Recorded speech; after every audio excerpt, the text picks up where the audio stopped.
It's time for Forward Nation Radio.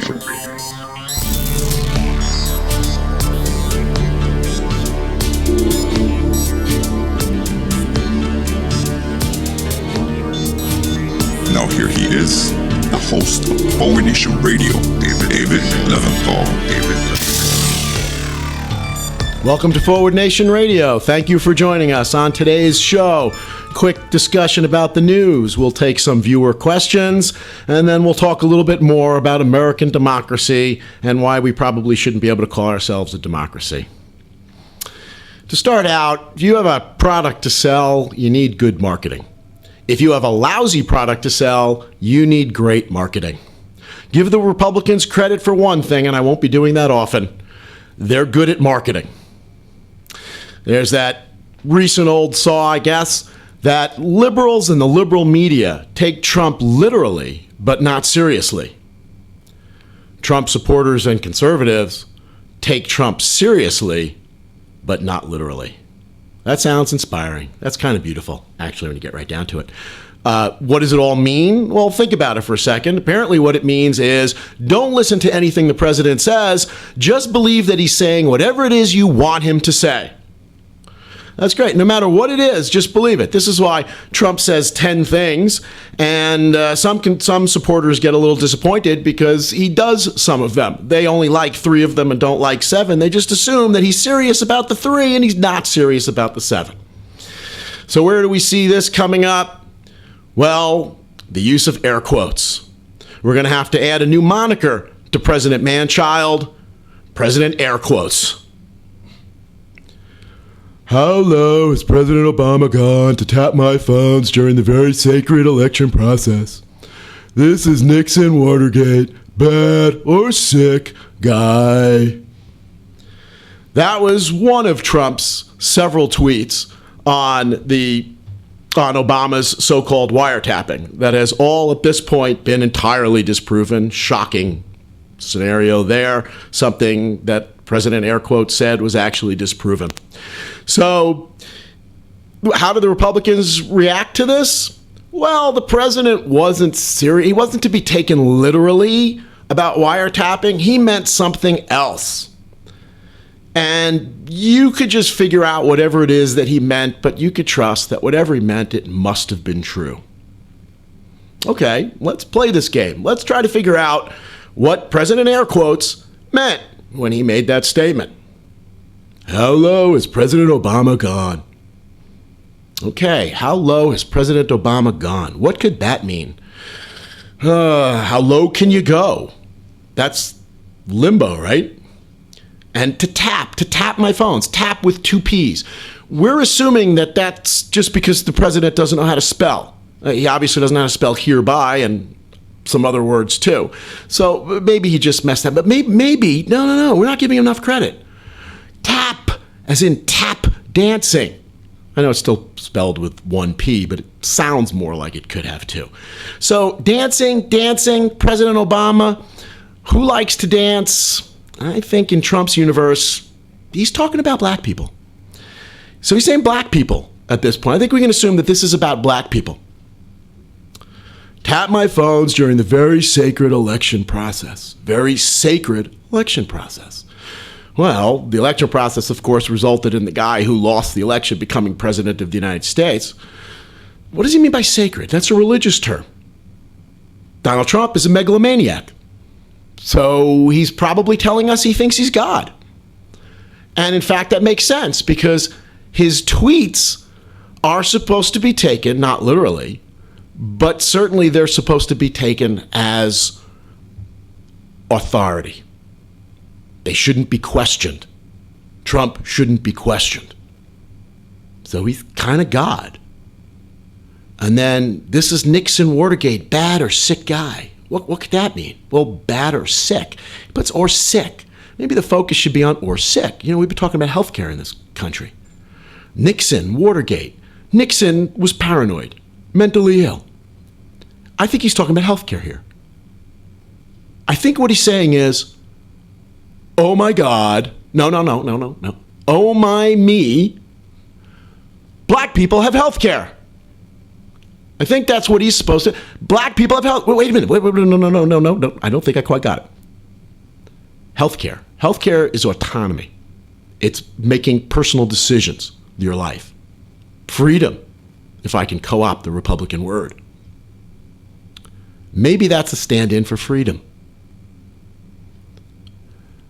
Oh my me, they took my slaves away.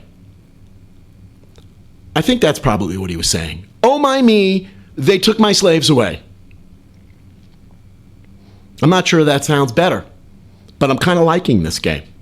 You know who's not liking this game? Great Britain apparently is not liking this game. I don't understand. The country of Monty Python and Benny Hill doesn't have a sense of humor? They don't understand the concept of air quotes? In order to try to backtrack and make the fact that the president wasn't completely full of shit, he sent his minion onto Fox News to say, yeah, you wouldn't know anything about it. The intelligence agencies don't know anything about this. Nobody knows anything about this because Obama did it through Great Britain. And therefore, the people who have been saying that we don't know anything really don't know anything because they wouldn't know anything because it was the British intelligence services. Not putting the air quotes in where they need it, Great Britain apparently got upset about this. I don't know why. They really need to get a little bit more of a sense of humor. I don't know what he could have been saying there, but maybe he wants to get back as part of the British Empire. Maybe America should go back to being part of the British Empire. Maybe that's what he's saying there. And if he's saying that, then Britain really shouldn't be all that upset about it. Yeah, that's probably it. So where else do we apply President air quotes? Well, Trump released his budget recently. That really does require air quotes. Budget, this was nothing like a budget document. It wasn't complete. It didn't have revenues. It was basically a child's version of a budget, which kind of makes a little bit of sense there. It wasn't really a budget, if you look at it in any sense. What it really was a declaration of war. A declaration of war on the poor, on the middle class, on people who need government help. Destroy the EPA, cut its budget 31%. EPA's budget is minuscule in the federal budget, but that doesn't matter. Defund entirely the Corporation for Public Broadcasting? Sure, why not? This is an administration that is the enemy of information. Why would government be paying for people to be informed? That's ridiculous. The budget is a declaration of war, not just because it gives so much money to the military and to military-related contractors, presumably, but because of all the people it's going to hurt if it ever gets enacted, or if anything even remotely like it ever gets enacted. There is one consolation from Trump's budget blueprint, and that is it probably can be expected to improve the U.S. economy. I mean, sure, it'll improve the U.S. economy by the fact that businesses will be able to poison people for free. That should make them more willing to sell their products, make their products. But it will really improve the economy because it's going to grow the healthcare industry tremendously. Because we're going to need to hire a lot of people to treat all the people who are going to get sick when we defund the EPA and we start or increasingly pollute our air, our water, cut down on business restrictions so they can further harm their customers, their employees. Think of all the money that will be generated in the healthcare industry trying to treat these people. Oh, wait a minute. Sorry. Got to back that up a little bit. I don't think it's going to be quite as positive as I thought. I forgot that most of these people are going to have their health care taken away, so most of them probably won't be able to afford to go to a doctor once they get sick, so that probably won't quite have the economic impact that I would have liked. There's a lot to play out over time in the budget, and we will certainly be following this depressing story as it goes.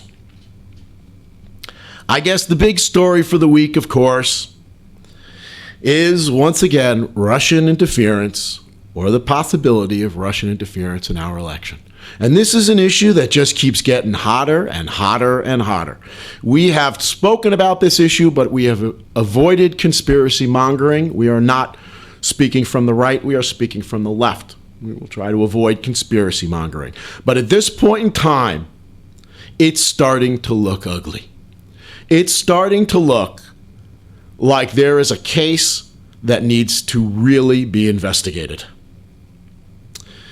Those of you who haven't had the opportunity to watch, for instance, Congressman Schiff's opening statements in the congressional hearings on this, or of course seen FBI Director James Comey's testimony or anything about it, or any of the other testimony, you might want to take a look at some of that. Because it paints a pretty scary picture at this point. The coincidences are piling up. The fact that people within the Trump orbit may very well have reached out to Russia to interfere with the U.S. presidential election in order to get their candidate elected is looking more and more persuasive. So, how have Republicans responded to this earth-shattering news of possible treason and of a foreign hostile power interfering with the U.S. election? Well, one can expect how they reacted. They're very upset at the people who informed us that this might be going on.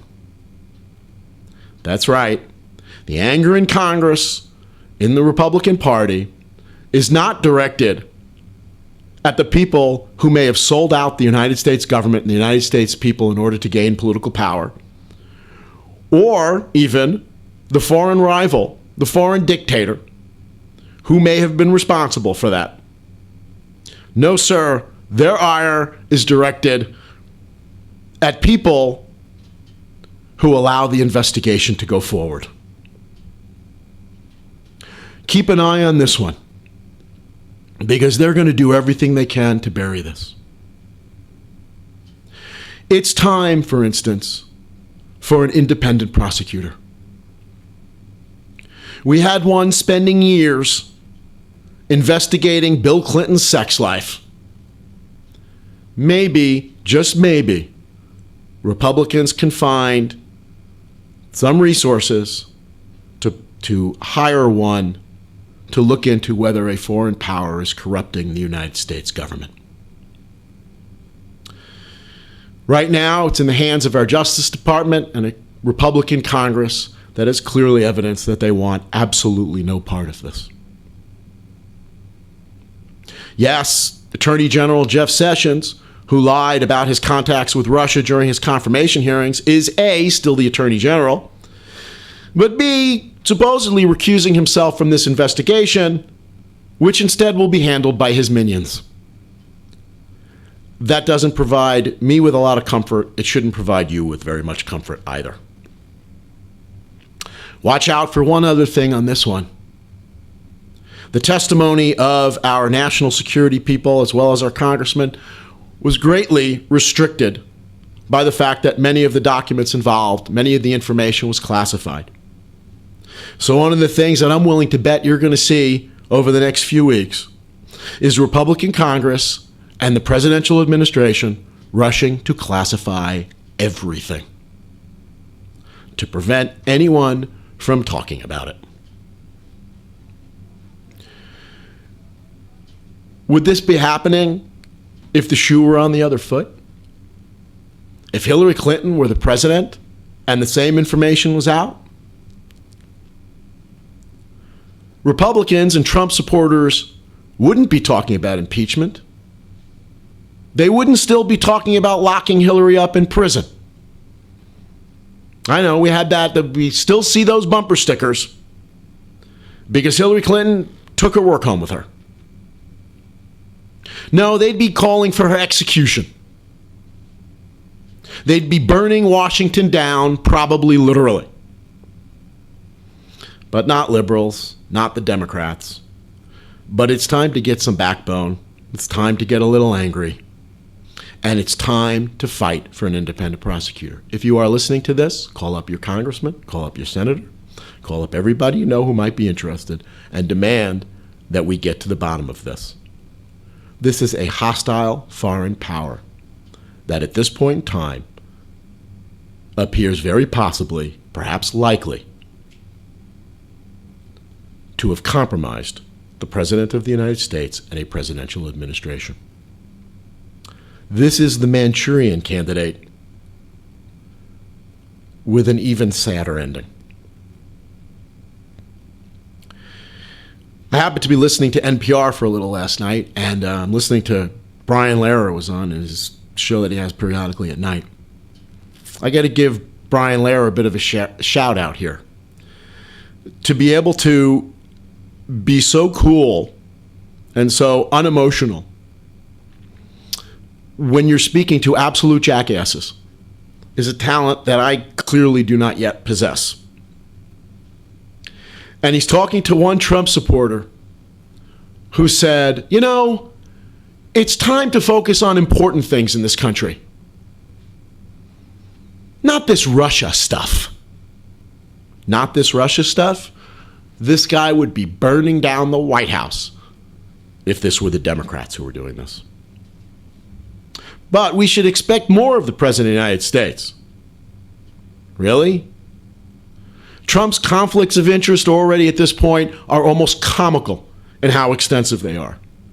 This is a man who has already made it perfectly clear that he intends to run this country as if it's his own piggy bank and not at all for the interests of the American public that he's sworn to serve.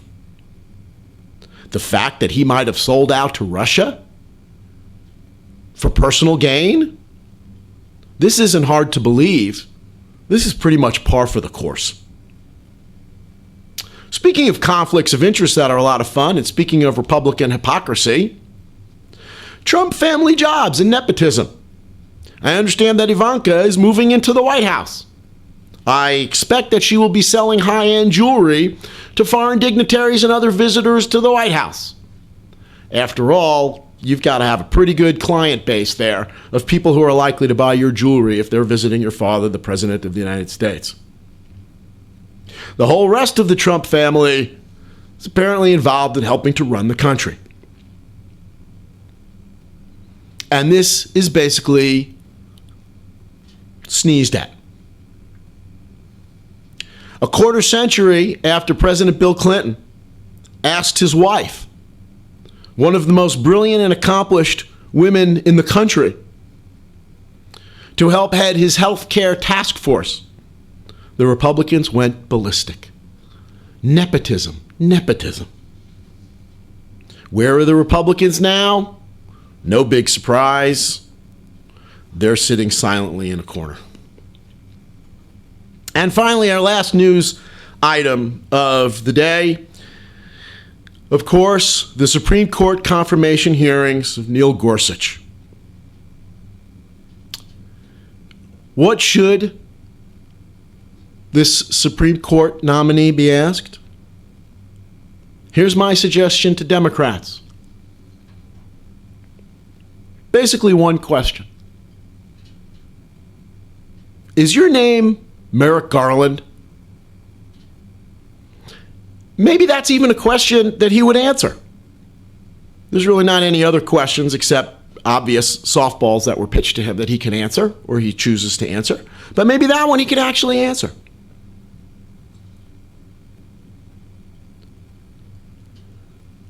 Why does this matter? Well, here are the Republicans speaking about why they refuse to do their constitutional duty to act upon Obama's Supreme Court nominee, Merrick Garland, a year ago. Here's Senate Majority Leader Yertle the Turtle. I have to stop myself for a moment. I just need to give a shout out to Dr. Seuss. One of the nice things about having children is I get to reread Dr. Seuss books. Yertle the Turtle is a tremendous story about the grab for excessive power, lack of interest in people below you. It should be required reading for President Man-Child. And with due respect to Rachel Carson, The Lorax may be the best environmental book ever written. I suggest you read it. It shouldn't take you very long. But anyway, Senate Majority Leader Yertle the Turtle said, Republicans think the people deserve a voice in this critical decision. Republicans think the people deserve a voice. How noble. The people elected Barack Obama. They did it twice. The people voted for Hillary Clinton. They did that once. Here's a question for you. Of Clinton, Hillary Clinton, Barack Obama, and Donald Trump, which one of them has not won a popular vote for President of the United States? If you guessed President, air quotes, you would be right. If the people deserve a voice in this critical decision, either Obama or Hillary should be making the choice. Here's Senate Judiciary Committee Chairman Chuck Grassley. The American people shouldn't be denied a voice. Oh, so nice, so noble that they are finally standing up for the American people. Well, once again, the American people have their voice. They voted for Obama, they voted for Clinton. Former Judiciary Chair Orrin Hatch, waiting until after the election will give the American people a voice in the direction of our nation's highest court. Well, there's the people's voice again. Speaker of the House, Jellyfish. Any decision regarding the court vacancy is going to have to go to the American people. Democrats need to stand up and stop asking questions of this Supreme Court nominee and say, we will filibuster you, we will not vote for you, because you are not Merrick Garland, and the Republicans do not get to steal a Supreme Court seat by not doing their job, by not following the Constitution. Anything less is unimaginable. We're going to actually go through the motions that this guy should go to the United States Supreme Court, regardless of his views, and they are tremendously retrograde. But regardless of his views, it shouldn't get to his views. Neil, you may be the nicest guy on the planet, but you're not Merrick Garland, and they don't get to steal the seat. One other question I'd sort of like to see them ask of the nominee is, do you think that what the Republicans did in not considering the nomination of Merrick Garland was appropriate under the U.S. Constitution? He won't answer it. Maybe somebody has. I haven't read. You guys may know more than me about this one. The Republicans think they are entitled to a lock on the United States Supreme Court. Republicans have had a majority on the United States Supreme Court since 1971. Almost half a century. Since that time, they have lost the popular vote in 6 out of 7 presidential elections. 6 out of 7. The people's voice was, I want the other guy or gal. Why the hell do they deserve a permanent majority on the United States Supreme Court to take this country backwards? And the Democrats need to stand up and say, we are not going to be a party to this. Republicans want to get rid of the filibuster. Let it be clear what they are doing. Let them do that. Yes, their supporters will support anything they do because they're morons. But maybe it will energize those people who are not morons. Democratic voters to get out and vote.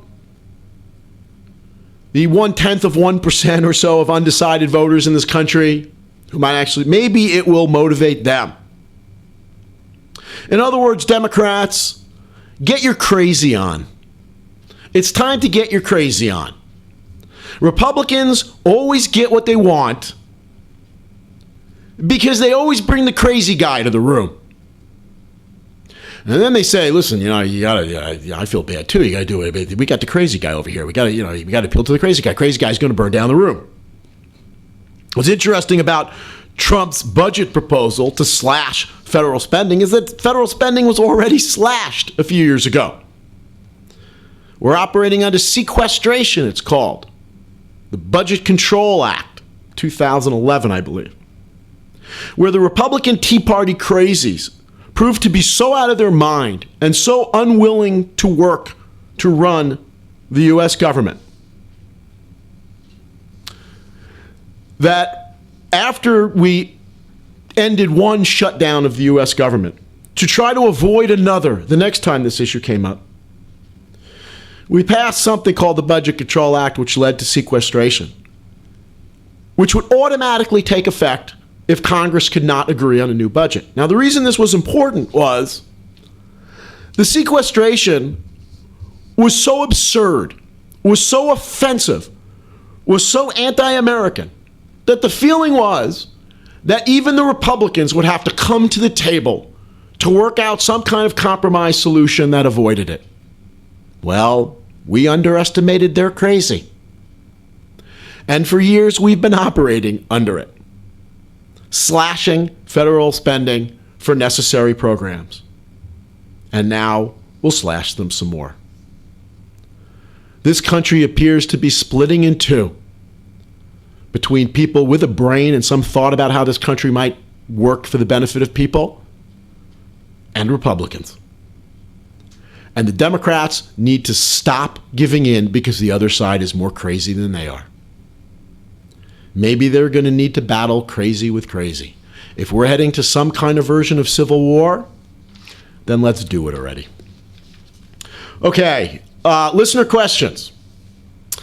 Emily from Mastic Beach. Thank you, Emily. Do you think Kellyanne Conway is really a genius for her question deflection? Most people now seem to regard her as an idiot. But is she really just well-trained in the art of question manipulation and avoidance? Thanks for the question, Emily. First thing I'd like to say about Kellyanne Conway refers back to something I talked about 2 weeks ago, which is the race to the bottom. The race to the bottom, which says that in a capitalist economy such as what we have, where checks and balances aren't in place, those who are more sleazy, who are less ethical, who have less of a conscience, tend to rise above all the others.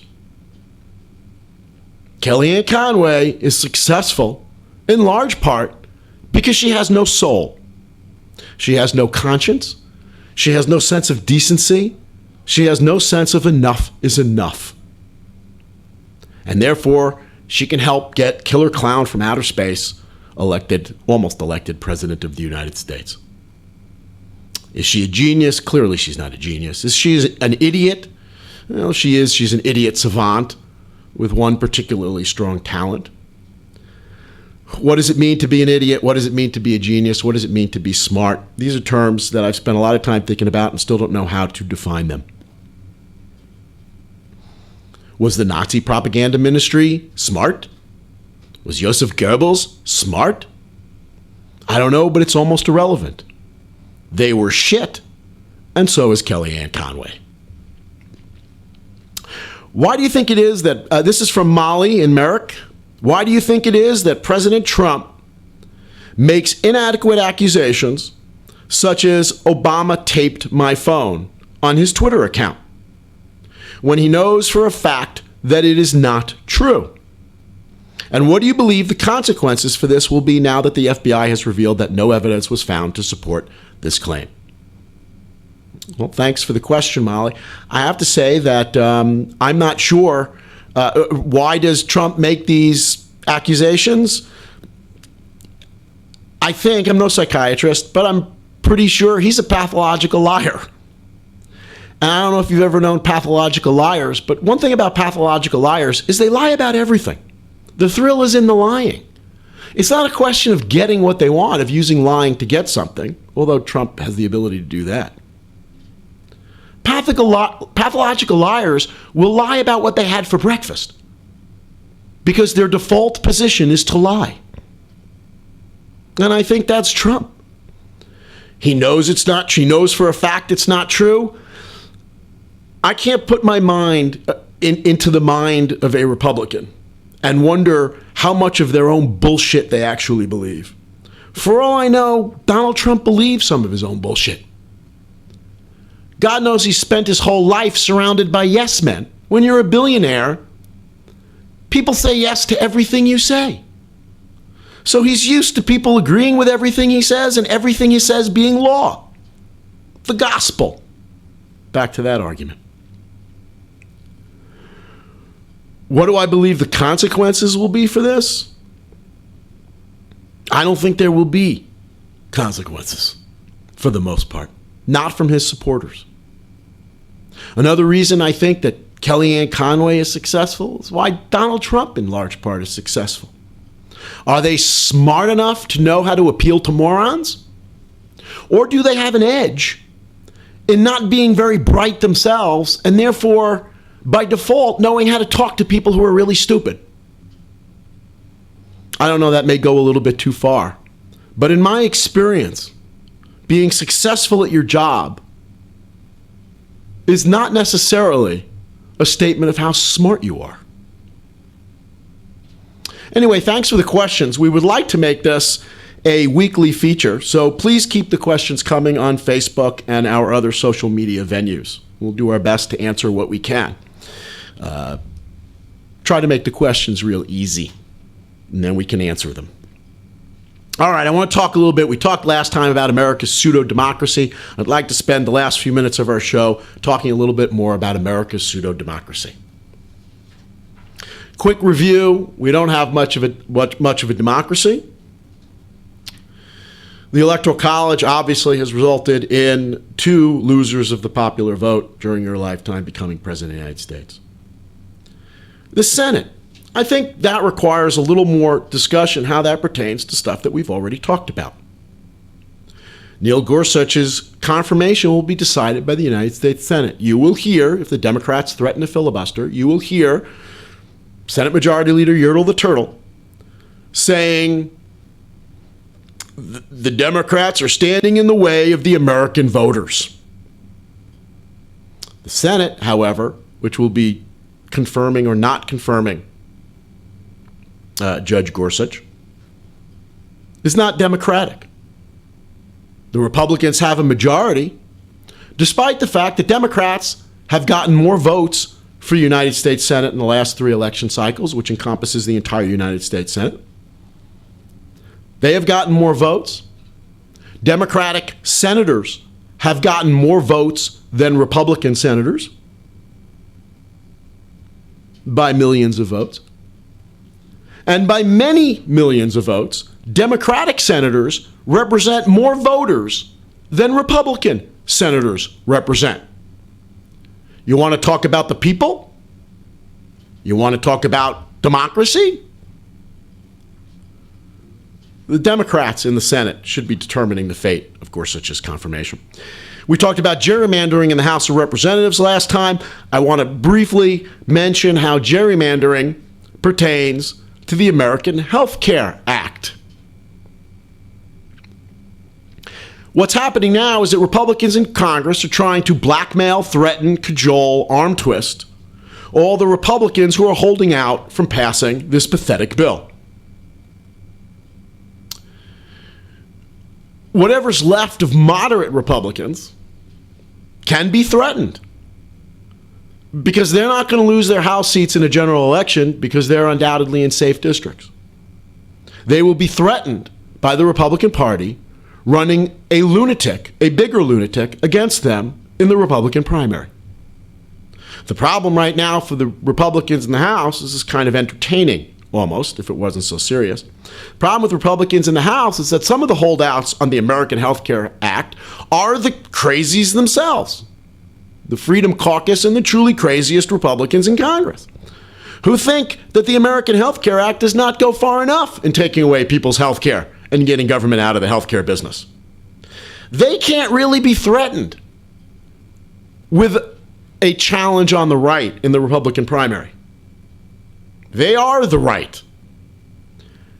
And there's probably not a lot that the Republican Party can do to threaten them. Stay tuned for that one. Aside from the institutional problems with our democracy, why we don't really have a democracy, there are several problems with our democracy that require a little bit of discussion, that affect it even if it were to be working more properly or set up to work more properly.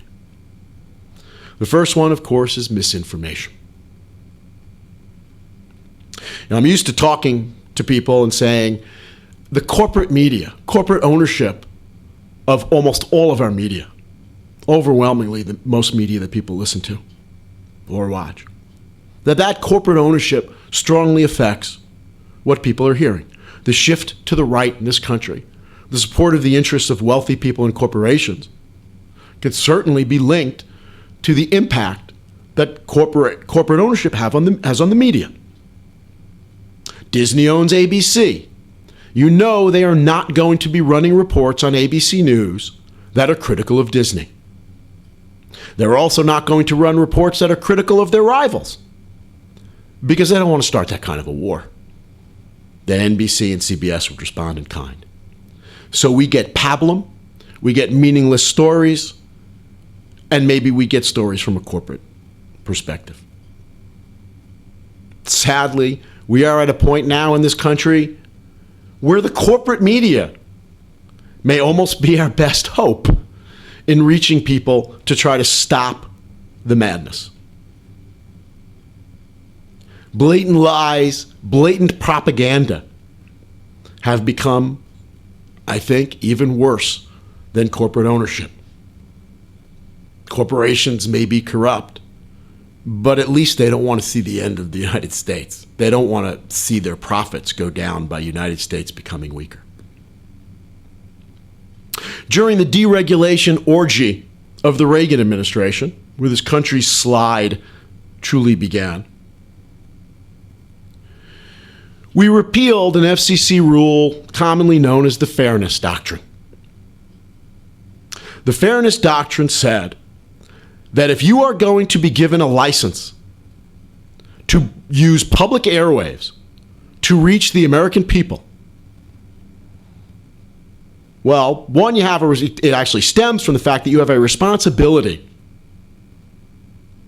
to act on occasion in the public interest.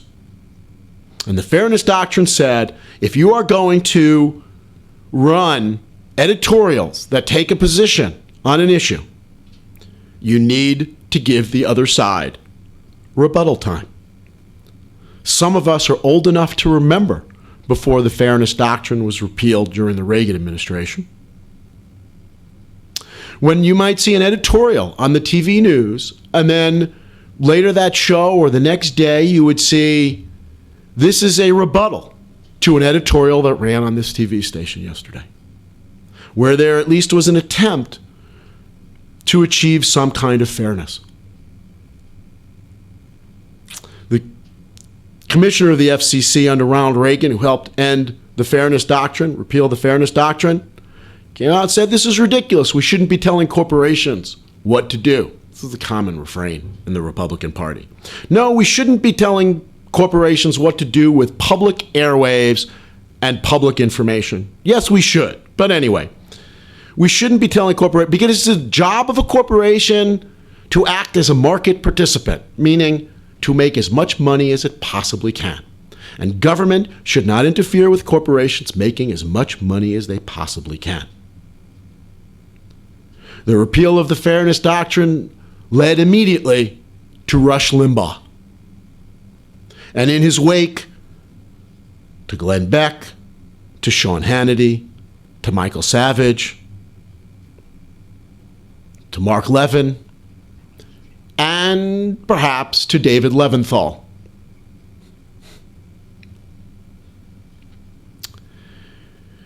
I don't know that we can reinstate the Fairness Doctrine, but certainly there needs to be an effort made to make sure that people are exposed to different and more honest viewpoints in our media.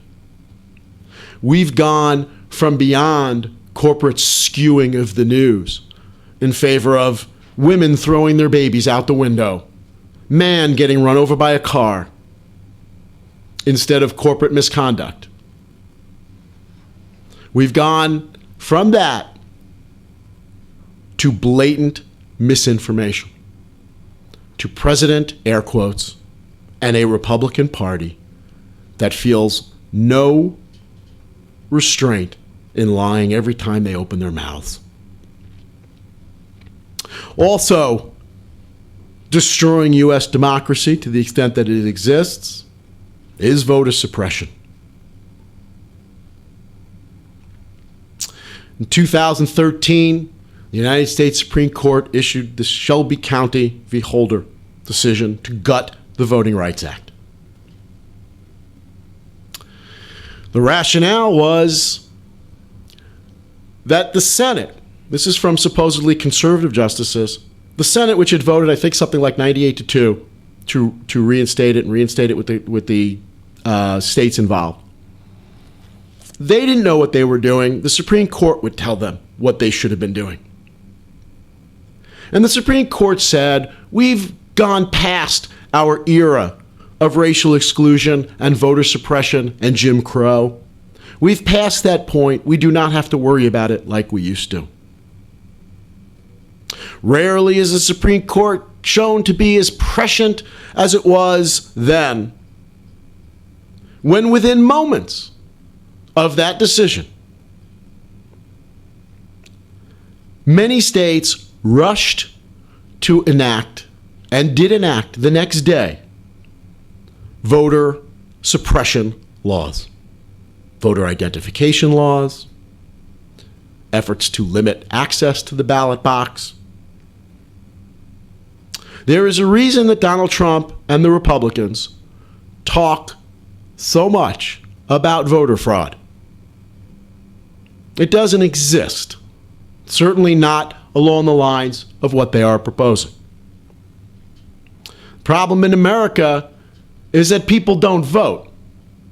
Not that they show up online to vote 6 times. But they're going to keep repeating it and repeating it and repeating it. Why? Because their moron listeners are going to repeat it. Who are you going to believe? Me or your own lying eyes? Or facts or science? So they're going to keep repeating it. Why do they repeat voter fraud? Well, I guess one, it lets Donald Trump say, I am a man of the people. But maybe more importantly, because it justifies laws to prevent people from voting. If you deny this, you're living in a hole somewhere. Republicans have been dedicated to preventing black people, minorities, poor people, and college students from voting for generations. Why? There's no principle there. There's no this is for the good of the country. There is this is about the good of our political party. This is about our success. And that's all we care about. So we're going to stop these people from voting. In Texas, you can use your NRA card to vote, but not your student ID. That gives you a little bit of an idea of what this is all about. It's not because students are more likely to engage in voter fraud than members of the NRA. It's because members of the NRA are expected to vote Republican, and students, people with information and thoughts, are more likely to vote Democratic. And that needs to be stopped by the Republican Party. Tragic, disgraceful, treasonous. Next time, we'll talk about campaign finance, somewhat at length, and round out the threats to U.S. democracy and what we need to do to make this country more democratic and to move it in the right direction. Thank you very much for joining us. Once again, share us with your friends, share us on social media, like us on Facebook and wherever else you get to like us. Listen to us on Podbean. You're already listening to us, so I'm not sure why I'm telling you that. So thank you very much. Spread the word. We hope you enjoy it, and keep your questions coming. We hope to see you next week. Thank you.